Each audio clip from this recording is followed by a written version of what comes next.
Alléluia. Nous bénissons le Seigneur. Nous le bénissons pour cette présence. Nous bénissons le Seigneur pour l'homme de Dieu, pour ce qu'on vient d'entendre. Voilà. Nous le bénissons parce qu'il a été avec nous. Voilà. Je vais faire rapidement quelques envois de liens et qu'on a tout à l'heure. On reste connecté. On reste connecté. On reste connecté. Oh là là là là. Merci Seigneur parce que tu bénis. Oh là là là là là là. Oh ba ba ba ba ba ba. Nous bénissons le Seigneur parce qu'il est avec nous. Nous le bénissons parce que voilà, il est là pour la suite de ce programme. Alléluia. Amen. Amen. J'attends qu'on puisse se connecter pour pouvoir continuer. Alléluia. Alléluia.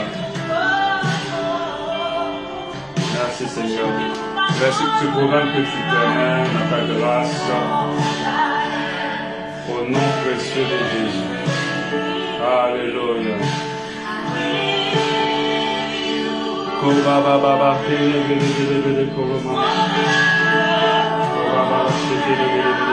Nous bénissons le Seigneur pour ce programme au nom de Jésus. Donnez-moi 2 secondes pour partager le lien.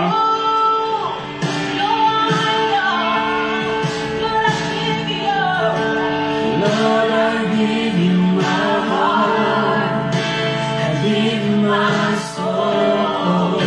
I live for you alone. Every breath that I take, every moment I'm awake. Lord, have your way. Lord, have your way. Lord, I give you my heart. I give you my soul. Je partage rapidement le lien et on va commencer. Every breath that I take, every moment I'm awake. Lord, have your way. Lord, have your way. Alléluia. Alléluia. Alléluia. Je vais diminuer un peu le son. On va immédiatement commencer. Voilà, c'est vrai qu'on attend que les gens se connectent, mais puisque cette conférence sera diffusée en plus après en différé, on va essayer de gagner du temps avec le Seigneur et on bénit le Seigneur vraiment pour ce moment qu'il permet. Merci pour ceux qui sont connectés et je crois qu'aujourd'hui on va être encore bénis. J'arrête la musique et je vais commencer par la grâce de Dieu. Alléluia. Amen. Que Dieu nous bénisse, vraiment, qu'il soit loué. Ça fait le 4e jour maintenant pour la conférence Péreste. Préparer l'église du Seigneur à son retour. Et nous sommes bénis, nous sommes vraiment bénis. On vient de terminer avec l'apôtre Nyanga. J'ai été énormément béni, j'apprends beaucoup de choses. Je retiens vraiment quelque chose d'assez fort de son intervention de tout à l'heure. Il a dit que, imaginons après l'enlèvement, et pensons au message qu'auraient besoin ceux qui seront restés. Et c'est ces messages-là que nous devons prêcher maintenant. Et ça, c'est très fort comme révélation parce que je crois qu'après l'enlèvement, parler de succès, d'élévation, parler de mariage, parler de je sais pas quoi, d'enfantement, de victoire, de ci, de ça, je pense que ça n'intéressera vraiment pas quelqu'un.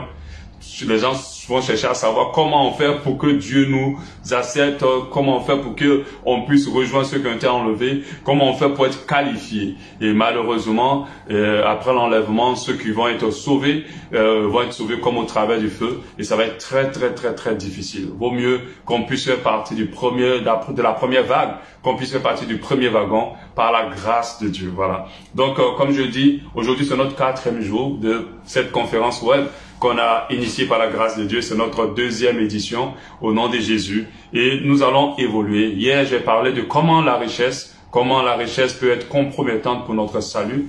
Jésus même l'a dit dans ses paroles en parlant de la facilité à un chameau de passer par le trou d'une aiguille qu'à un riche de rentrer au ciel. Donc nous avons compris que ce n'est pas priorité pour un enfant de Dieu de réussir plutôt dans la vie ici, parce que j'ai donné un enseignement là-dessus. Ce n'est pas une priorité de construire sa maison, de pouvoir être dans les hauteurs, d'être un carriériste.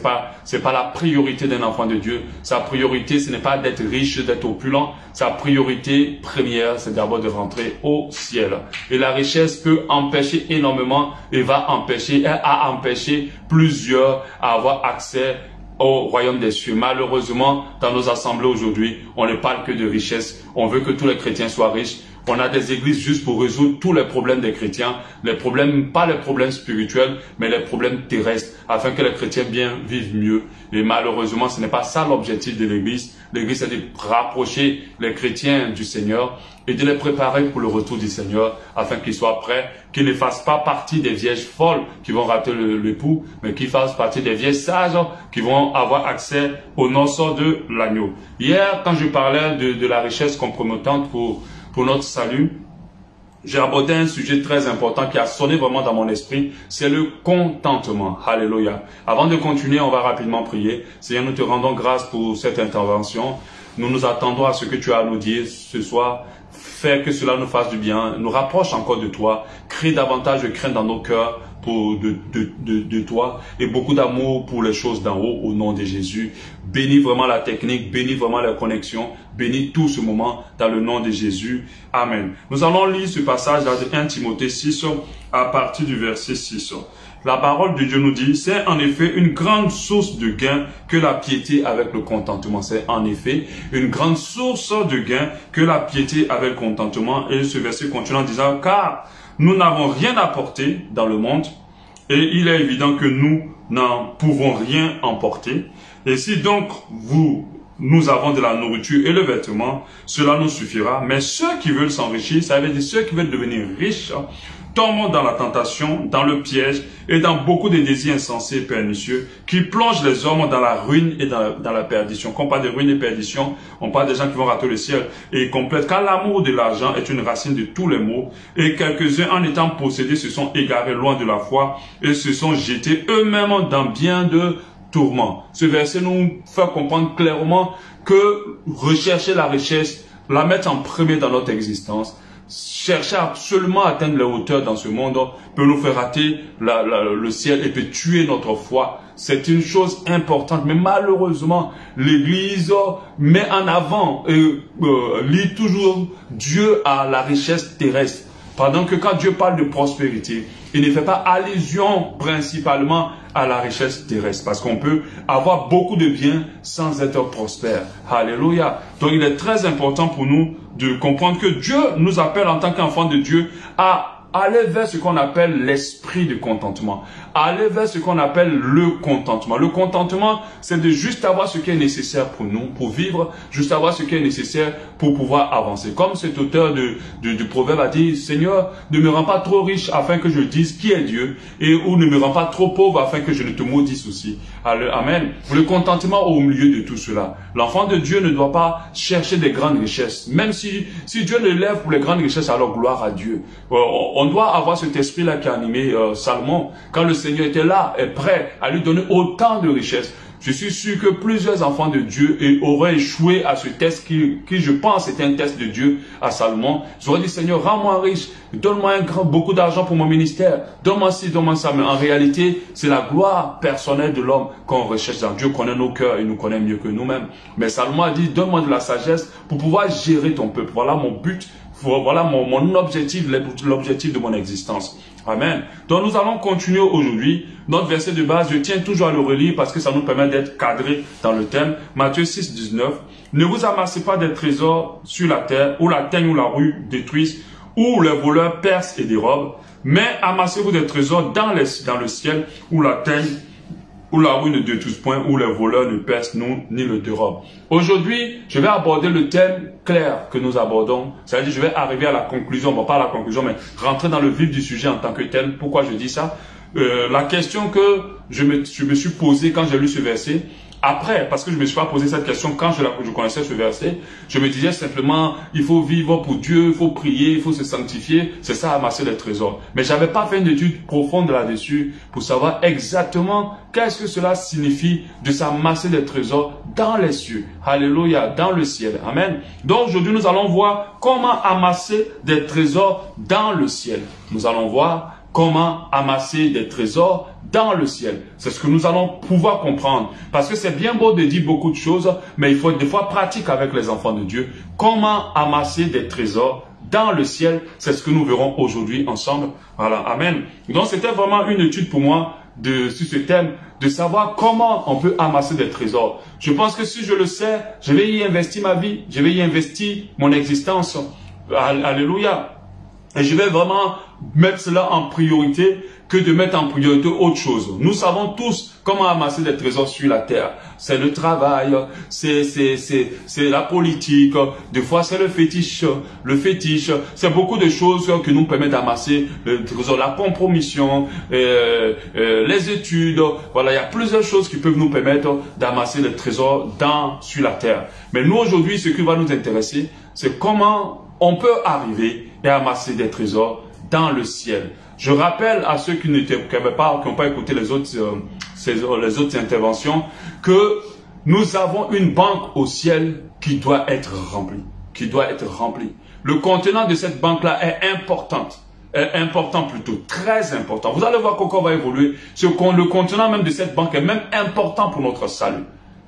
Même important pour que nous ayons accès même au royaume. Si tu n'as rien amassé dans les cieux, je ne pense pas que tu aurais l'accès au ciel. Alléluia. C'est très important. C'est important aussi pour le positionnement, notre positionnement dans le ciel. Parce que ceux qui vont amasser davantage de trésors seront accueillis avec beaucoup plus d'honneur, en griffe qu'on peut dire, mais ils auront des positions assez particulières par rapport à ceux qu'on va amasser moins. Donc, comment amasser des trésors dans le ciel? La première chose qui tombe tout droit, dont la parole donne énormément de versets qui le justifient, c'est en premier point la manifestation de la charité. La manifestation de la charité. La manifestation de la charité.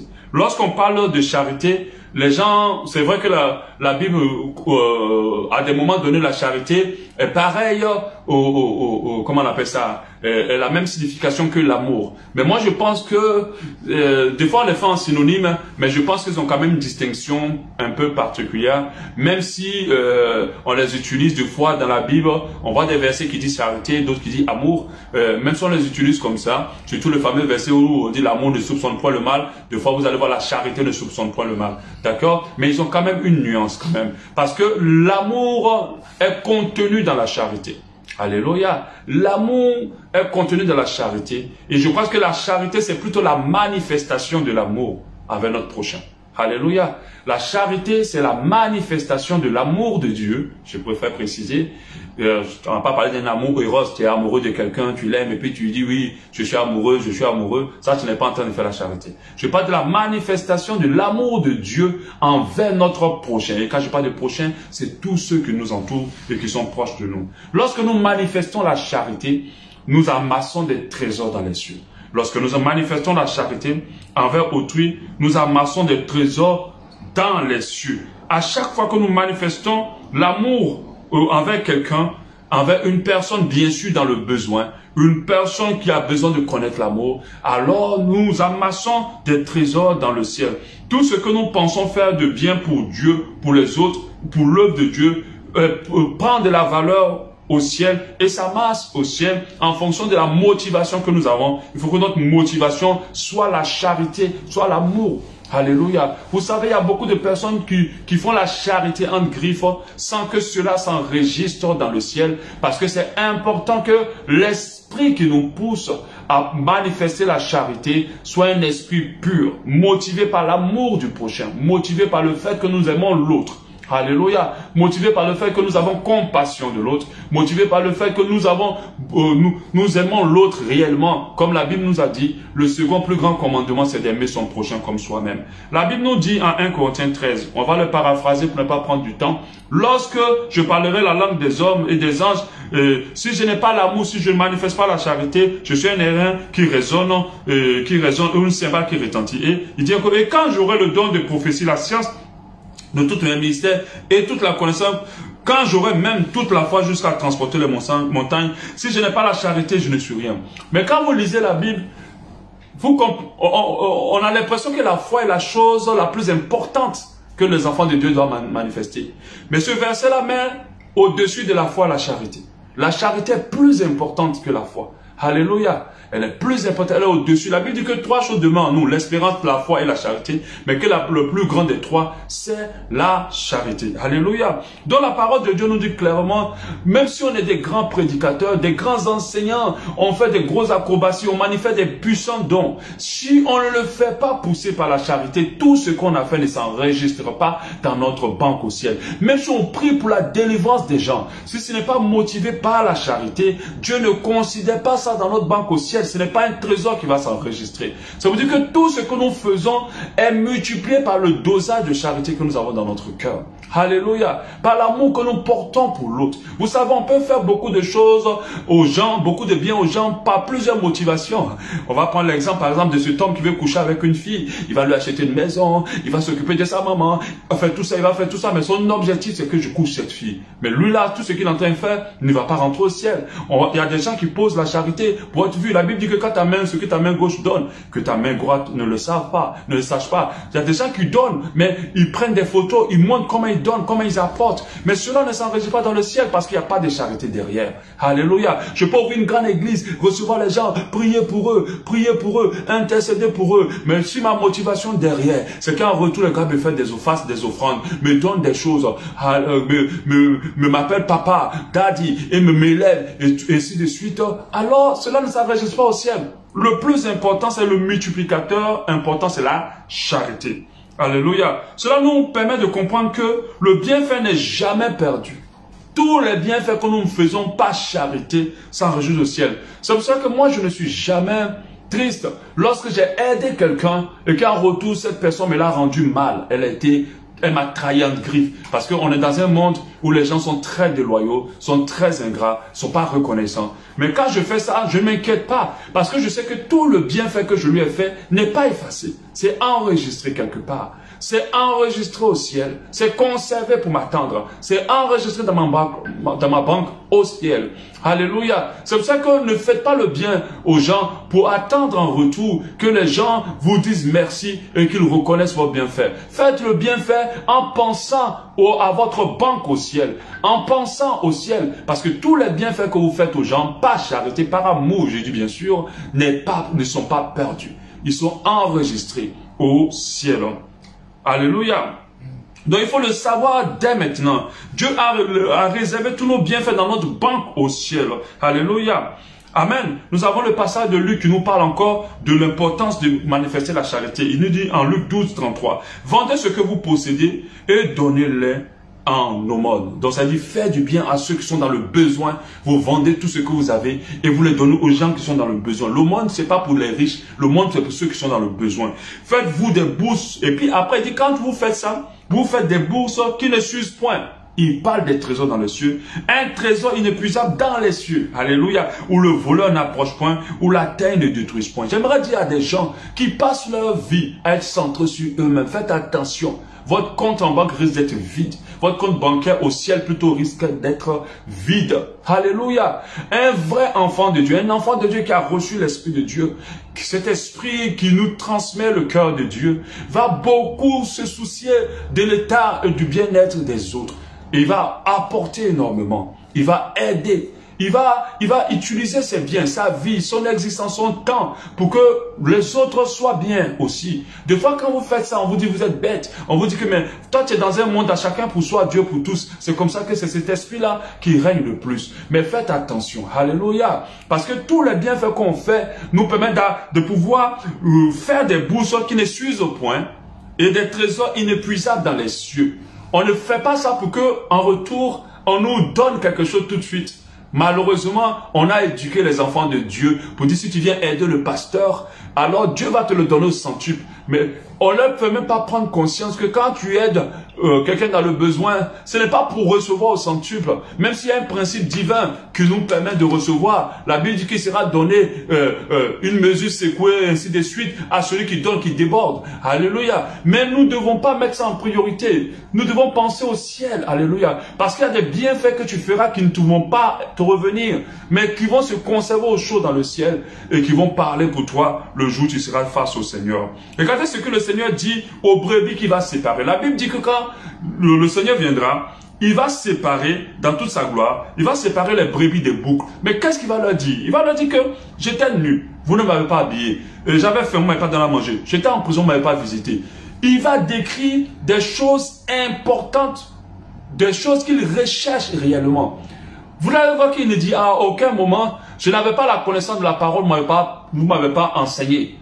Oh, j'étais possédé, vous ne m'avez pas délivré. Il ne parle même pas de ça. Il parle du fait qu'il était en prison. Oh, je préfère même lire un peu. Voilà, il dit quand j'avais faim, vous ne m'avez pas donné à manger. Je donne le passage à Matthieu 25, 31. Quand j'avais faim, vous ne m'avez pas donné à manger. J'avais soif, vous ne m'avez pas donné à boire. J'étais étranger, vous ne m'avez pas recueilli. J'étais nu, vous ne m'avez pas donné de vêtements. J'étais malade, vous ne m'avez pas visité. J'étais en prison, vous n'êtes pas venu. Alléluia. Et les boucs vont dire, mais à quel moment on n'a pas fait ça? Et le Seigneur va dire, à chaque fois que vous n'avez pas fait un plus petit, c'est-à-dire que le jour où Dieu vous a mis face à une personne nue et vous n'avez pas donné des vêtements, le jour où Dieu vous a mis face à une personne qui a soif, vous n'avez pas donné de l'eau, le jour où Dieu vous a mis face à une personne qui est en prison, vous n'êtes pas allé le visiter pendant que vous connaissez la personne, vous n'avez pas fait cela au Seigneur. Alléluia. C'est comme si le Seigneur pour le salut faisait les comptes par rapport aux actes de charité que chacun aurait posé sur cette terre. Faisait les comptes par rapport aux actes de charité que chacun aurait posé sur cette terre. On est dans un monde tellement individualiste. Les gens ont beaucoup d'argent dans leur compte et ils veulent encore beaucoup plus. Ils ne partagent rien. Moi, ça me fait mal lorsqu'on est dans une assemblée où d'autres sont bien, où d'autres n'arrivent pas à manger 2 fois par jour. Et pendant ce temps, ceux qui sont bien ne se soucient pas de ceux qui ne mangent pas 2 fois par jour. J'ai été membre d'église avant d'être d'abord pasteur. Mais quand j'étais membre d'église, j'avais toujours le regard très attentif sur ceux qui sont dans le besoin. Ma femme et moi, Dieu merci, j'ai marié la bonne épouse, elle a le même esprit. Et de telle sorte que quand on se dépouille pour les autres, on est toujours en accord tous les deux pour le faire. Et ça, c'est une bonne chose. Alléluia. Donc, je me souciais de ceux qui étaient dans le besoin. Je vois quelqu'un dire, ah, cette personne-là, ah, je vois sa chaussure, c'est la même chaussure tous les jours. Ah, je vais chez moi, je prends une chaussure, je lui donne. Des fois, j'achète une chaussure, des fois, les vêtements, les chaussures, les habits, de l'argent, l'invitation à manger, toutes ces choses-là, je le faisais. Les visites, je faisais toutes ces choses-là. Avant, je ne comprenais pas que c'était un trésor que j'amassais dans les cieux. Je ne savais pas ça. Mais j'avais juste un cœur qui se soucie beaucoup plus des autres que de moi-même. Et jusqu'à aujourd'hui, c'est le même cœur que j'ai en tant que pasteur. Mes membres, ce que Dieu me permet de guider dans le Seigneur, je suis attentif à leur bien-être. Je suis attentif à leur bien-être. Alléluia. Je suis attentif. Je ne suis pas pasteur pour devenir riche au-dessus d'eux. Je suis pasteur pour me dépouiller pour eux. Pour qu'eux ils soient bien. Alléluia. Parce que moi, je sais que Dieu prend soin de moi. Alléluia. Et c'est très important, la manifestation. Jésus a dit tout ça. C'est comme si quand on sera devant lui, il fera les comptes de tous nos actes de charité. Et c'est ces actes-là qui vont parler pour nous. Qui vont parler pour nous dans sa présence. Qui vont parler pour nous. Mais lorsqu'on parle de charité, on parle de charité parce que le monde en a besoin. Il y a les veuves par exemple. Mais nous sommes dans une société, lorsqu'une femme perd son mari, regardez comment notre société africaine la traite. Avec difficulté. On la dépouille même des biens que le mari l'a laissés pour elle et ses enfants. On la traite durement. Regardez nos sociétés africaines, ou même nos sociétés, nos nations. Comment on traite les étrangers. Dieu n'aime pas qu'on traite les étrangers mal. Dieu ne supporte pas cela. C'est un Dieu, la Bible dit à plusieurs reprises, c'est le Dieu des étrangers. Alléluia. Donc, quand quelqu'un n'est pas dans sa nation, il faut la traiter bien. Il faut te comporter bien avec cette personne. Il faut être même une famille pour cette personne. C'est en cela que tu vas amasser des trésors dans les cieux. Dieu veut aussi qu'on agisse bien avec les orphelins. Mais aujourd'hui, lorsque une personne est orpheline, on veut profiter de cette personne, profiter de ce qu'on lui a laissé, profiter de sa vie, profiter de sa vulnérabilité. Et c'est ça notre société aujourd'hui. Et en fonctionnant comme cela, On n'amasse pas des trésors dans les cieux. Mais en nous occupant des orphelins, nous amassons des trésors dans les cieux.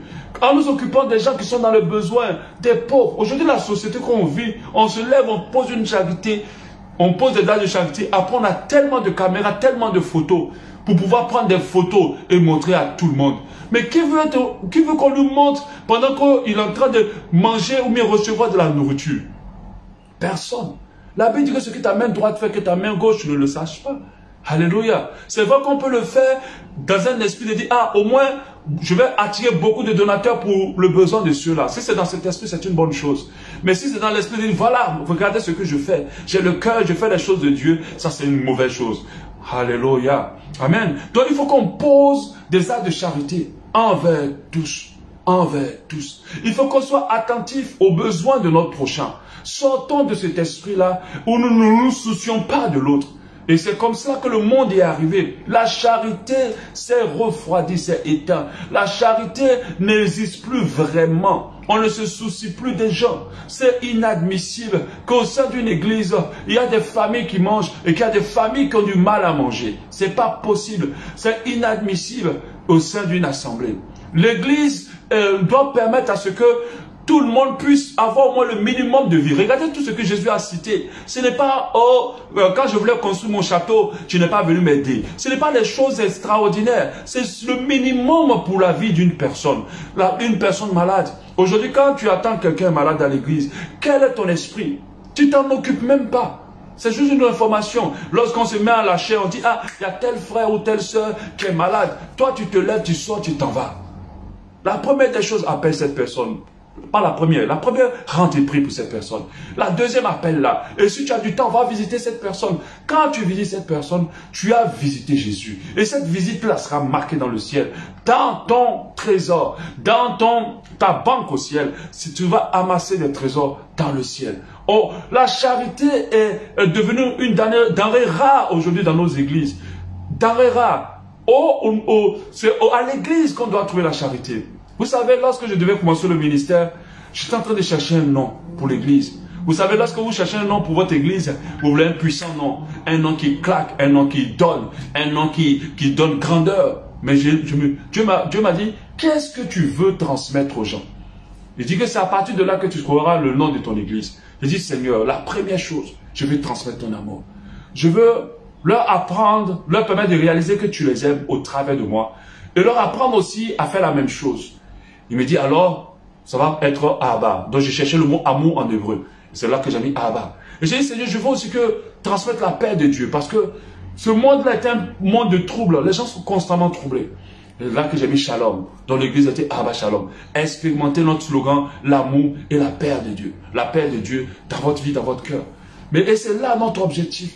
Mon épouse et moi, ce n'est pas pour nous vanter. Mais Dieu nous a étudiés énormément dans le domaine de la charité jusqu'à aujourd'hui. On continue. On prend de notre temps, de nos moyens, de notre vie, de notre intelligence, de notre sagesse, de tout ce que Dieu nous donne pour que les gens se sentent bien et que les gens puissent mieux vivre. Mais un enfant de Dieu qui ne se soucie pas de ça, c'est grave pour lui. Parce que tu vas te mettre devant le Seigneur, il va dire, tu m'as rien fait. Quand j'étais malade, où étais-tu? Quand j'avais faim, où étais-tu? Quand tu jetais ta nourriture dans la poubelle pendant que moi j'avais faim, où étais-tu? Quand j'avais pas de vêtements, il y a des gens, tu regardes leur placard, le nombre de vêtements qui sont dedans. Pendant qu'il y a une soeur ou un frère dans l'église qui ne porte que la même chaussure ou la même chemise tous les jours. C'est une question d'être nu. C'est la même chose en réalité. Tous les jours, tu vois que quand tu vois la personne, c'est la même chose, c'est la même chose. À combien de reprises j'ai pris de mon argent, même jusqu'à récemment passé, j'ai dit à une soeur, va au salon de coiffure, coiffe-toi, je vais payer. Va prendre des vêtements, je vais payer. Parce que j'ai remarqué que la soeur manquait et qu'elle ne pouvait pas plus. Alléluia. Pas dans une autre intention, je n'ai aucun intérêt avec cette soeur. Mais simplement pour que la soeur reconnaisse l'amour de Dieu. Moi, je vais être un instrument de transmission de l'amour de Dieu. Si tu ne sais pas si Dieu t'aime, le jour où tu me croises, je veux que tu ressentes l'amour que Dieu a pour toi. Alléluia. Et ça, c'est mon objectif de vie. Amen. On va évoluer.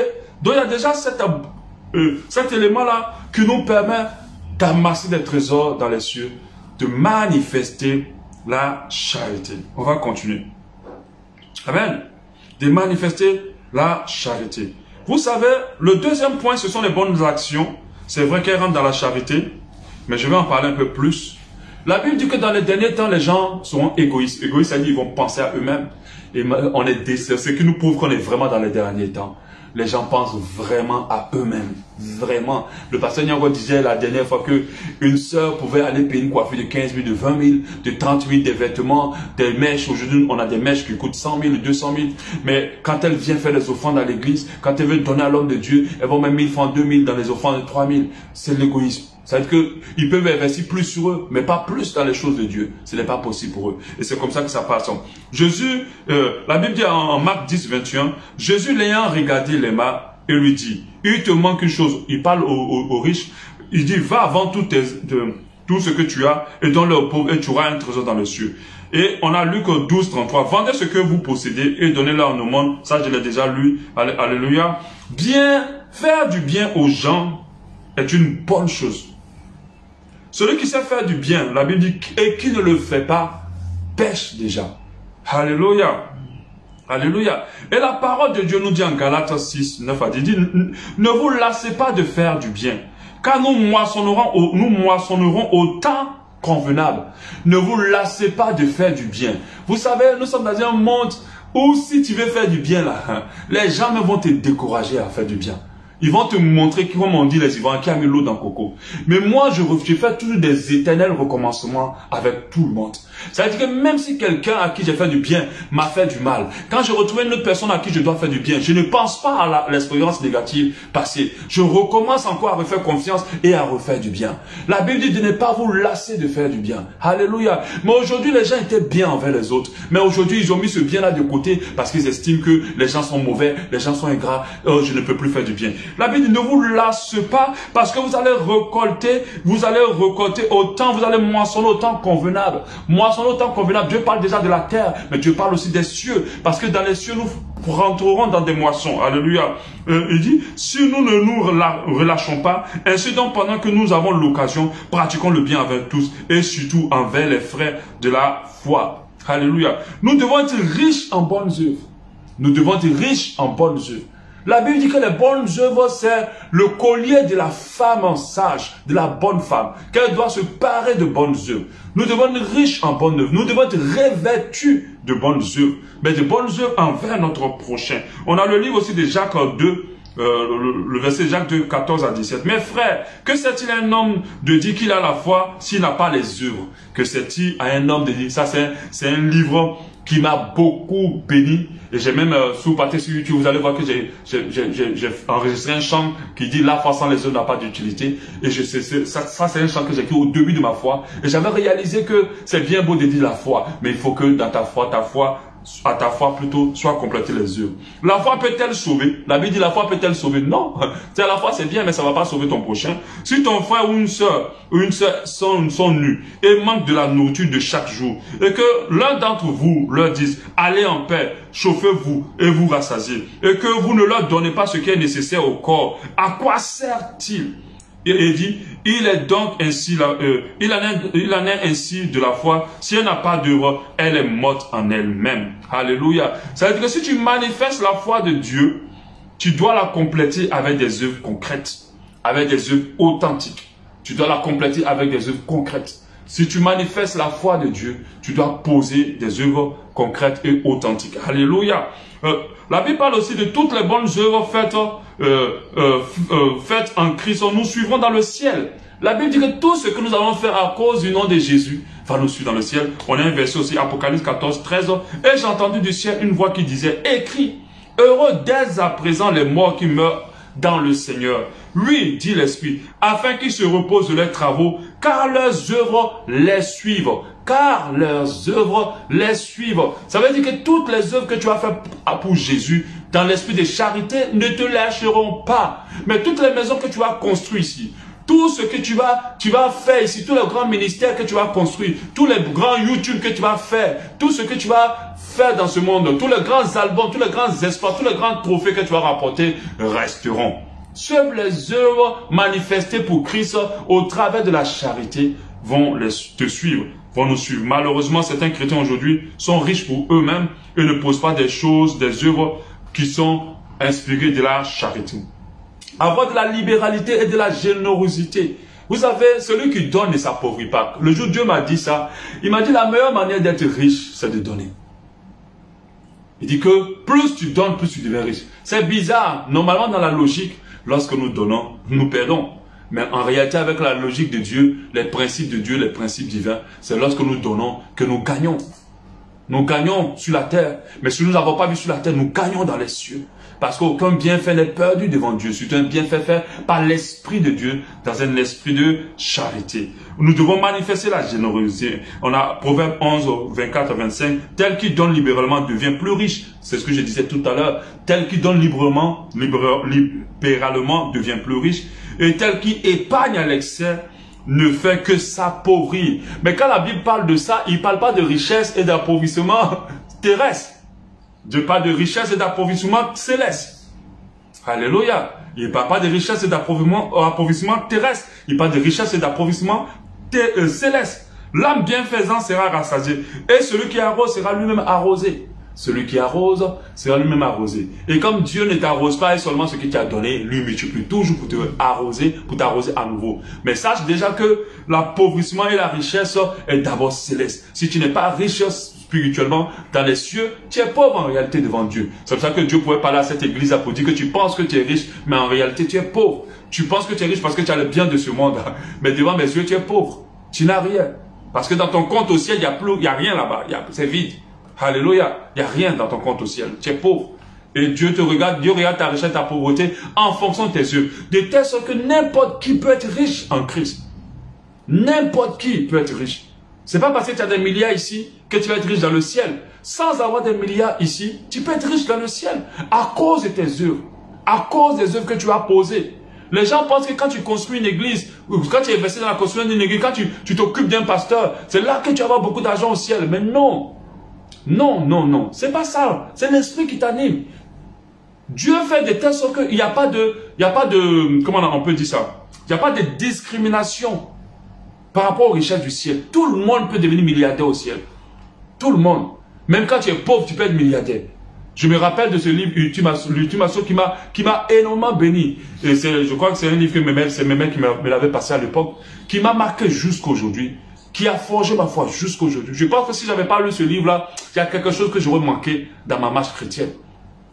Quand j'ai lu ce livre et que on a parlé de ce Diego, je crois que c'est Diego si je me rappelle bien, ce jeune clochard qui était dans la roue SDF, qui a accepté le Seigneur et qui à la fin est mort parce que il s'est couché sur son ami clochard pour que cet ami clochard ne meure pas comment on appelle ça, de froid, parce que c'était un pays froid.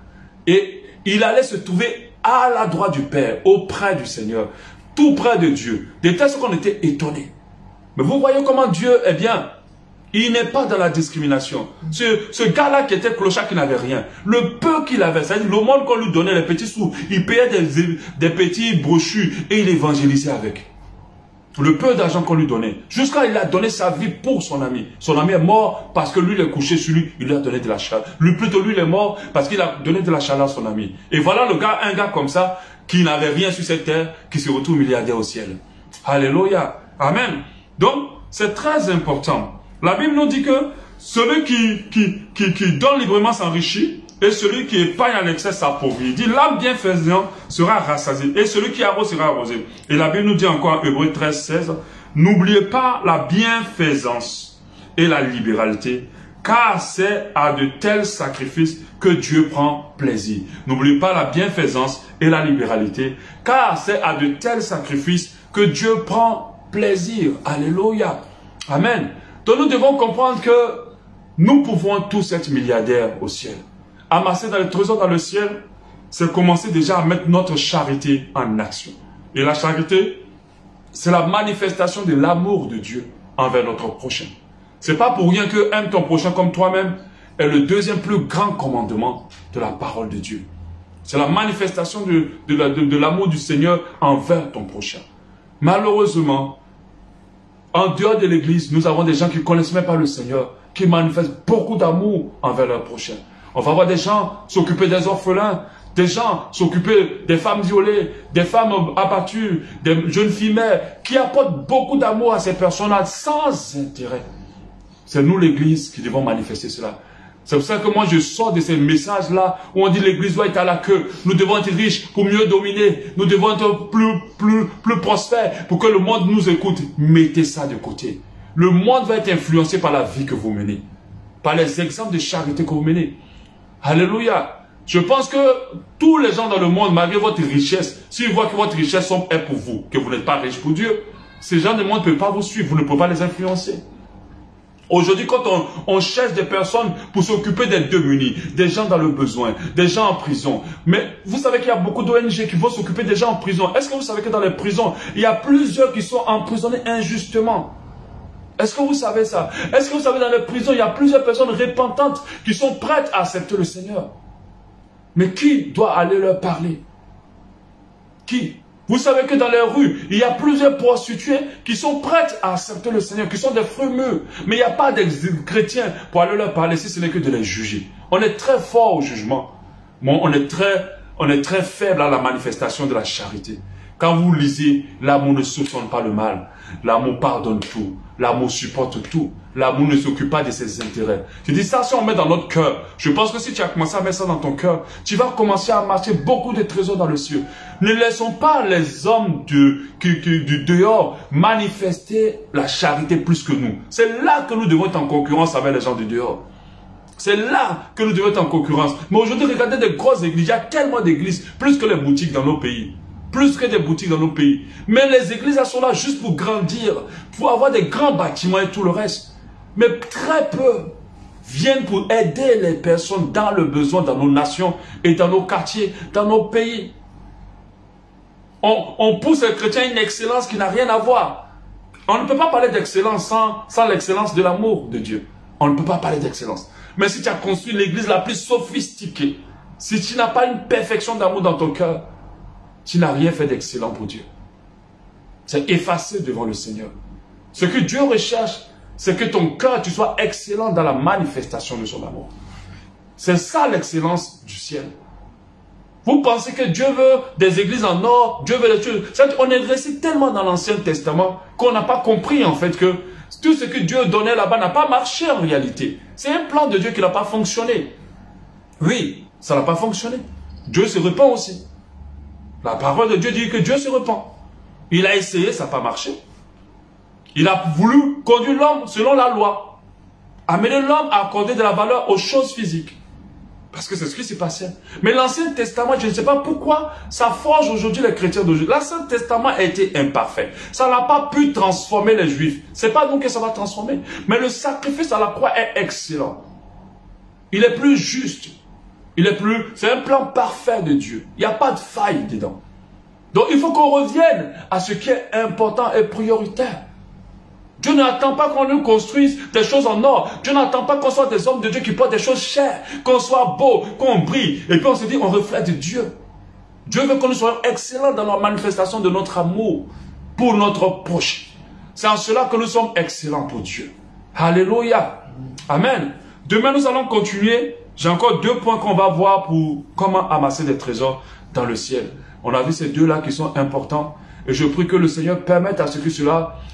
chacun de nous apprenne à manifester cela. À partir d'aujourd'hui, arrête de te soucier que de toi. Arrête de te concentrer sur tes besoins. Quand le Seigneur est arrivé, ce qu'il voulait n'était pas important. Il dit, ma nourriture, ça te fait la volonté de mon Père. Et je crois que la volonté de Dieu, sans prophétie, sans étude même biblique, est dans le fait que nous manifestons de l'amour pour notre prochain. Alléluia. C'est ça sa volonté principale. Si tu commences à aimer les gens sans intérêt, à les aimer pour Dieu, à manifester l'amour de Dieu parce que Dieu les aime, sans chercher à le coucher avec, sans chercher à avoir de l'argent avec eux, sans chercher leur faveur, sans chercher autre chose, je pense que dans le ciel, des trésors vont s'amasser pour toi. Que Dieu nous donne à manifester l'excellence de son amour. Alléluia. C'est là que Dieu veut que nous touchions l'excellence. Alléluia. J'aimerais aussi en profiter pour ceux qui nous suivent et qui sont conscients du fait que leur cœur n'appartient pas à Christ. Et qui aimeraient accepter Jésus parce que c'est la porte. La Bible dit c'est la porte. Tout ce que je suis en train de dire, c'est pas Jésus que ça commence. C'est pas Jésus qu'on rentre. Déjà, pour avoir un compte bancaire au ciel, il faut que tu acceptes Jésus. Si tu n'acceptes pas Jésus, il n'y a pas de compte bancaire pour toi. Tu peux faire toute la charité possible, rien ne s'enregistrer au ciel pour toi. Alléluia. Jésus est la porte. La Bible dit qu'il est la porte. C'est par lui qu'on commence. Amen. Donc, il faut que nous puissions, ceux qui sont en train plutôt de m'écouter, qui n'ont pas encore donné leur vie à Jésus, j'aimerais, s'il plaît à Dieu, faire une prière avec eux, maintenant. Et s'ils ont le cœur disposé, de pouvoir prier avec eux, ensemble aussi, comme on l'a fait avec moi à l'époque, pour que je puisse accepter aussi le Seigneur. Alléluia. J'aimerais que, là où tu es, et que si tu m'écoutes après, même en différé, tu fermes tes yeux, tu vas prier avec moi. Tu vas dire, Seigneur Jésus, me voici devant toi. Je reconnais que j'ai fait beaucoup de choses qui ne t'ont pas plu. Je reconnais que je suis un pécheur, que je ne suis pas digne de toi. Je te demande de me pardonner pour toutes mes fautes et de toutes mes erreurs. Je te demande même de me pardonner déjà pour tout ce que je vais faire même dans le futur. Que ta grâce soit mon partage, Seigneur, ce soir, cet après-midi ou ce maintenant. Et que tu effaces toute mon iniquité. Parce que j'ai marché et j'ai évolué loin de toi. Aujourd'hui, Seigneur, je décide de te donner ma vie. Et que tu sois non seulement mon sauveur, parce que je vais être sauvé par toi, mais que tu sois aussi mon Seigneur, parce que je veux maintenant vivre pour toi. Entre dans mon cœur par le Saint-Esprit et que existe en moi pour que je t'appartienne maintenant et à jamais au nom de Jésus. Amen. Si tu as fait cette prière, je t'encourage à chercher une assemblée qui prêche l'évangile réellement et de t'y attacher ou de te partir sur Internet, de chercher toutes les paroles qui t'annoncent vraiment l'évangile et de pouvoir t'y attacher. Alléluia. Que Dieu nous bénisse. Demain, c'est le dernier jour. Je t'encourage à être là pour les 2 autres moyens d'amasser des trésors dans le ciel. Je suis sûr que cela te fera du bien. Que Dieu te garde et que Dieu nous bénisse. Amen.